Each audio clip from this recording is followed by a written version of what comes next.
What's up, Tube? Welcome back to Laguido's Chop Shop, second best Gel Blaster channel on the Tube. And tonight we have this screaming chicken or something. I think they call it a Swift Hawk. I don't, like the logo means nothing to me. It kind of looks like a hawk. I could have gone with Screaming Eagle. Alright, it is a Swift Hawk, and it is the sniper rifle. This is the first blaster I've seen that actually comes in proper, like, in styrofoam packaging. Anyway, the M24 just comes, like, just higgledy-piggledy smashed into the box, however it goes. There's no packing at all. So, this is kind of cool. Let's get this out.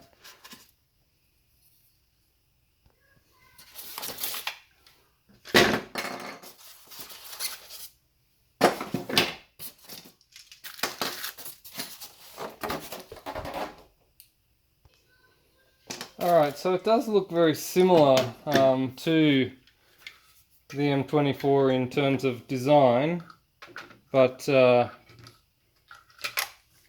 I'm just going to slap that in there for now. I'm not going to fully assemble it because you know I'm going to take this apart in 2 seconds. This stock looks nice. Man, I know some people don't like this design, but I don't know, to me,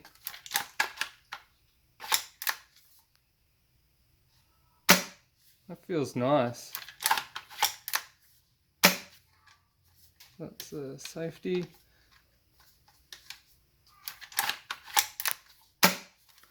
Does sound a little bit on the weak side just from hearing it, but maybe I should chrono this while it's stock. I'll whack a couple of screws in here, hold it together, and then we'll pop it on the chrono. Now, just as I'm loading this up, this is the magazine that it comes with, so it's not incredibly big. It's another one of those that you need nails to open. Doesn't look like it holds a whole hell of a lot. It is nice and compact though. It does make it slim when you fit it to the rifle, so it does not get in your way awkwardly like the M24 does. But I don't know that it's going to be holding a lot of rounds in there. Alright.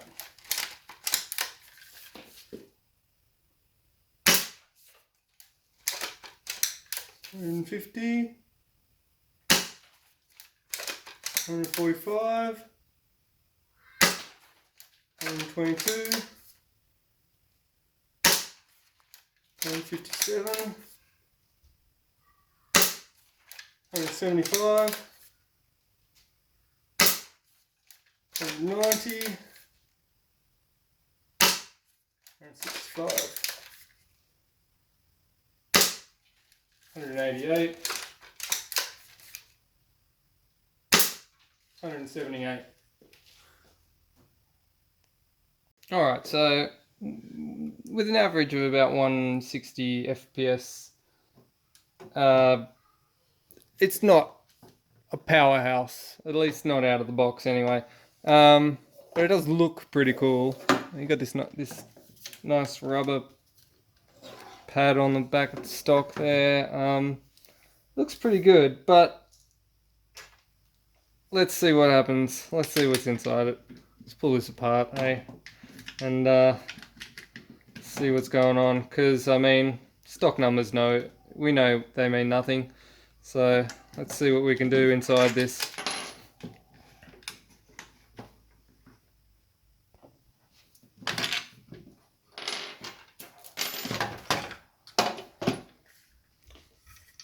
Fortunately, it is nice and easy to take apart, like the M24.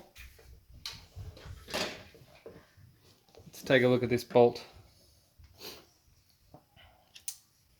It's interesting. Let's get an M24.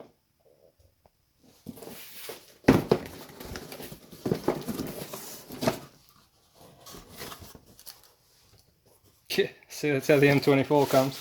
Alright, let's just have a look at this bolt group, because that's all I'm really interested in. Where's the rest of that stuff?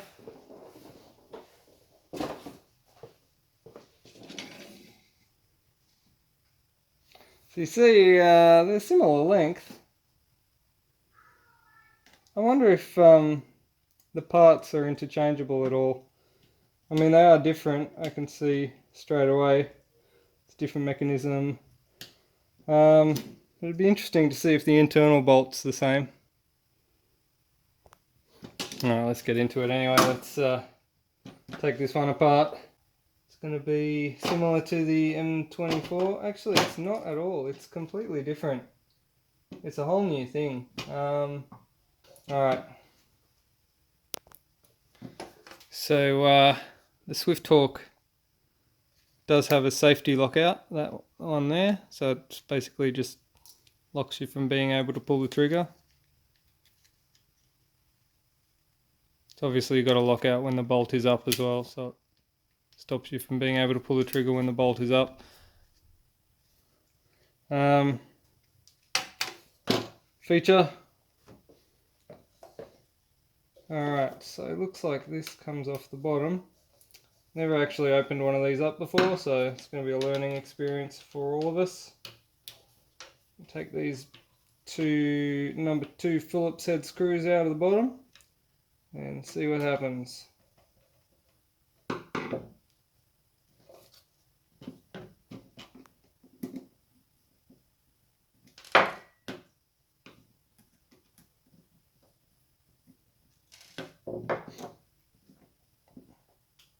Okay, so this looks like that's the spring retainer there, comes all the way through. So I guess I'll have to get that out. Actually, one of the first thing I've noticed about like seeing these two side by side here, the Swift Torque is this bolt carrier is all nylon. This bolt handle, nylon. The trigger group is ABS. The barrel is ABS. But this one's all ABS. It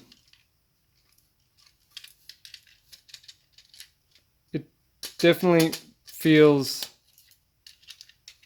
cheaper.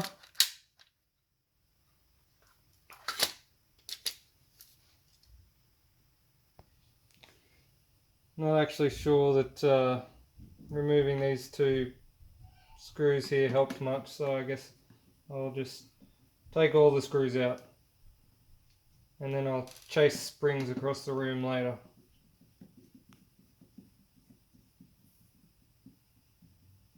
Once I've taken this all apart, we'll find out the easier way to do it.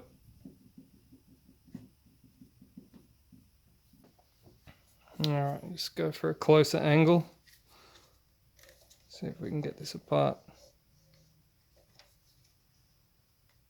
Not lose too much stuff. Alright, spring there.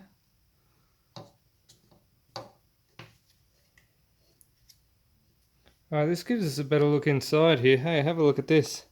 So the this catch and this spring retainer pin here are all cast alloy, which is kind of cool, compared to say the M24, which is all plastic, ABS plastic. So I mean, construction wise out of the box, this does look like a stronger, or at least a higher quality bolt carrier or bolt assembly.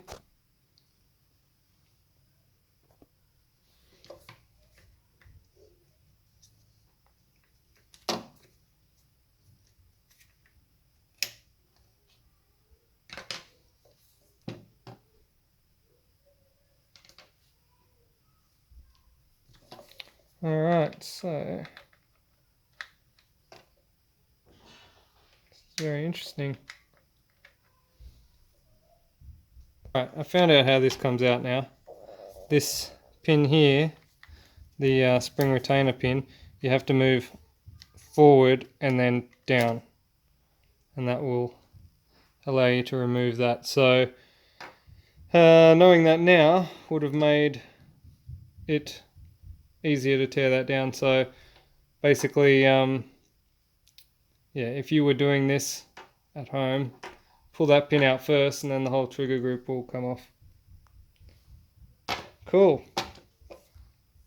Now let's see, bolt. There is a screw here which holds the barrel to this receiver here, but I did undo it off camera, so that comes out there.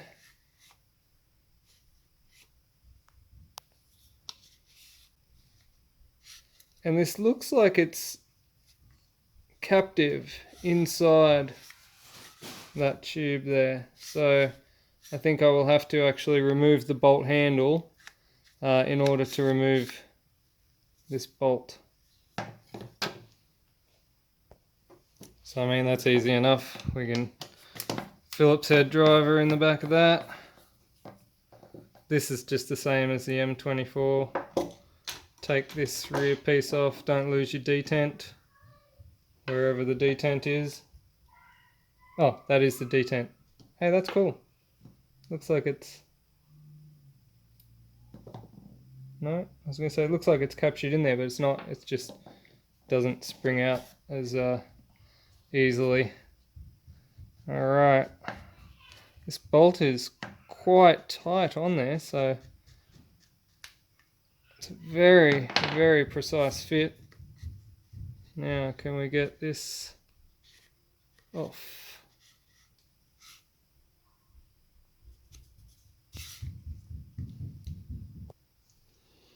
Alright, so there's this pin here which has to be orientated downwards in order to slide this bolt fully out the front.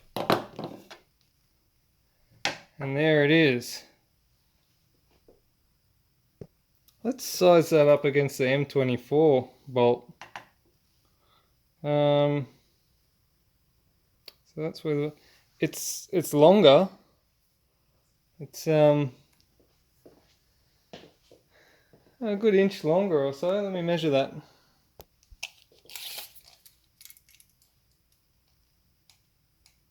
So it's looks like about 26.5 centimeters to 22 centimeters on the M24. I don't know what that means for power, but I mean, if volume's got anything to do with it, it certainly looks like it's got more volume. To access this spring, it looks like we're gonna have to knock this pin here out. Do that with a pin punch, or I just use a Allen headed driver of about 2 millimeters, and I should be able to pull the rest of that out. Pair of pliers. There we go. Spring access. Now this is an interesting spring. Look at that. Diameter of that is very, very narrow. Measure that. Looking at 11 millimeters diameter, and the wire diameter is a 1.2 millimeter. That's interesting. Now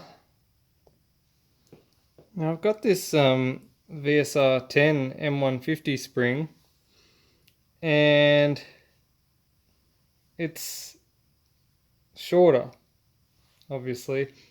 I wonder if it'll work. I might try it out just for science. I mean, it fits on the spring guide. and it fits in the bolt, but it does leave a little bit of a gap there. I'm going to try it. We'll try putting it back in, and I'll see how that goes. I quickly chucked that VSR 10 spring in to test, and got some pretty decent, 230-ish FPS out of it. However, being that the spring's a little bit short, it doesn't, when it's not cocked, it doesn't seem to have the force required to keep that pin from falling out. So it's not ideal. I suppose you could put a small screw or something in here to keep that pin in there, and you wouldn't have any problems. But just the fact that this spring is so incredibly long makes it quite difficult to get a proper spring for it, at least one that fits. I know that I've been struggling to find a decent spring that fits the V2 alloy bolt for the M24.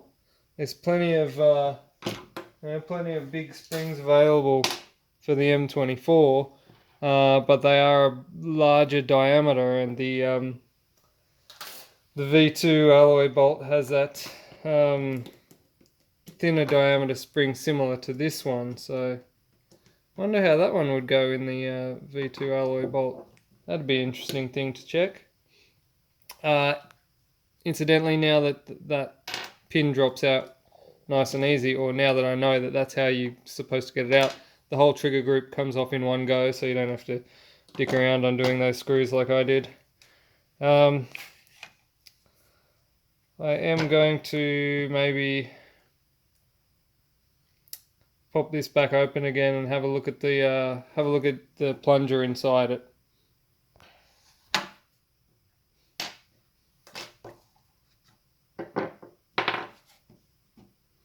So if you're not all that interested in pulling everything apart, you can access the spring just straight out the back there. Now the plunger, let's have a look.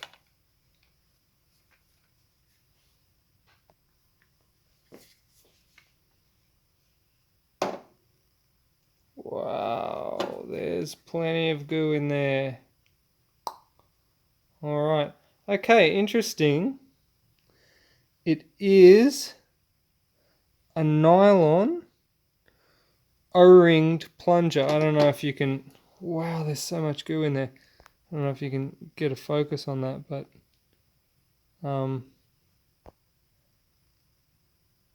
focus.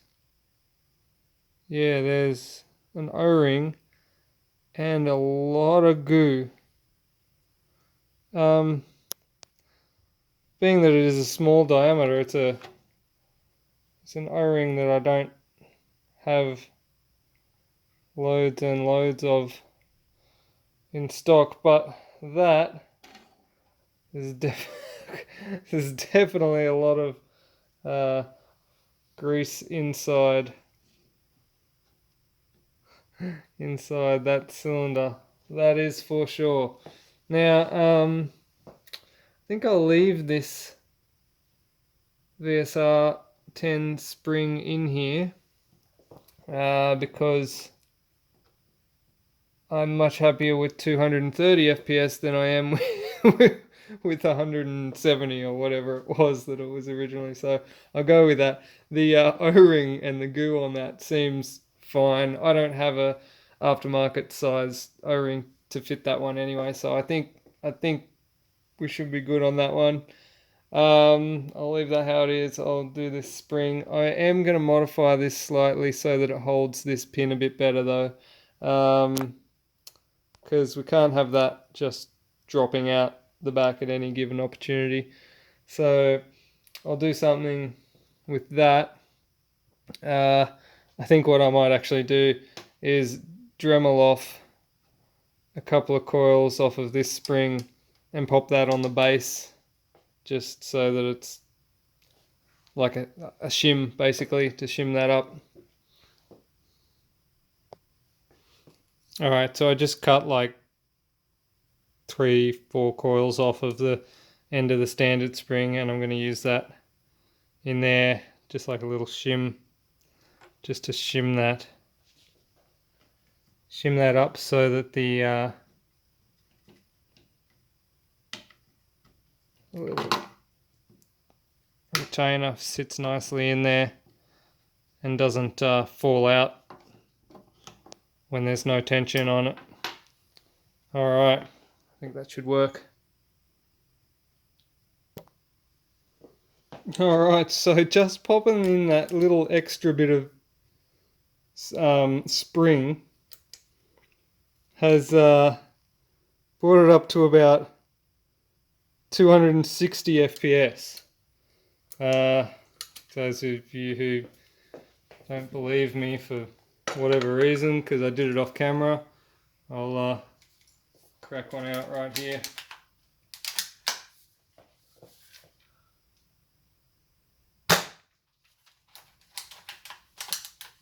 $250, 249.9, 260. There you go.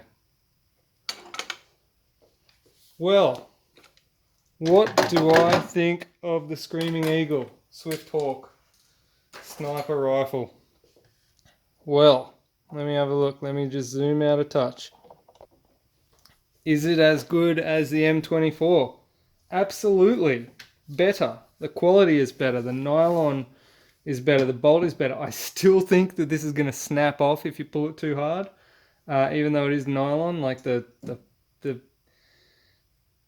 flex in the thing when you're pulling the bolt is going to be better. It's not going to break as easily as the M24, but I do think that this would benefit from an alloy or metal bolt upgrade. It's like, it is nice. It's definitely out of the box, better construction than the M24. With a little bit of spring upgrades and stuff, you get the same sort of performance as you can get out of the M24. Magazines probably a little bit on the small side, but again, with bolt action, I guess you're not going to be going through that many rounds. It is, I like it. I like it better than the M24. I think it's it's definitely a better out of the box blaster. It's only pushing about 170 out of the box, but the M24 was only pushing about that anyway in my when I played with the M24 stock. So I think it's on par out of the box with the M24, but a better, stronger construction. So yeah, if you are into the bolt action rifles, blasters, this is definitely one for your collection. I really like it. If you don't like this stock, you could probably do something custom and make it however you like. But yeah, all in all, I think that is a good bit of kit to have in your gel ball arsenal. Anyway, guys, that's it for me tonight. Don't forget to buy me a coffee. The link's down there. The more support I get through Buy Me a Coffee, the more of these videos I can do. And there might even be something in it for you guys as well. Also, I'm going to put a link to where you can get this. If I can find the link, I will put it in the description. And don't forget patches. I have got patches back in stock. You know the ones. I don't have one here on me, but I have plenty of them in stock now. Hit me up on an email or on FacePage if you want to purchase some patches from me. Again, it goes to supporting my channel. Thank you guys for all your support. I just just the other day reached 8,000 subscribers. 8,000 subscribers. Thanks heaps, you guys. I love it. You guys may or may not know that YouTube doesn't monetize my videos, so like subscriber count means nothing, but it means something to me. It means something to me, and it's also worth noting that I know that 70% of my viewers are not subscribed. So that's you. You're not subscribed, and why? You should hit that button because it's free and it makes me feel good, even if YouTube don't pay me. All right. Thanks for listening to me ramble. Catch you later. Peace.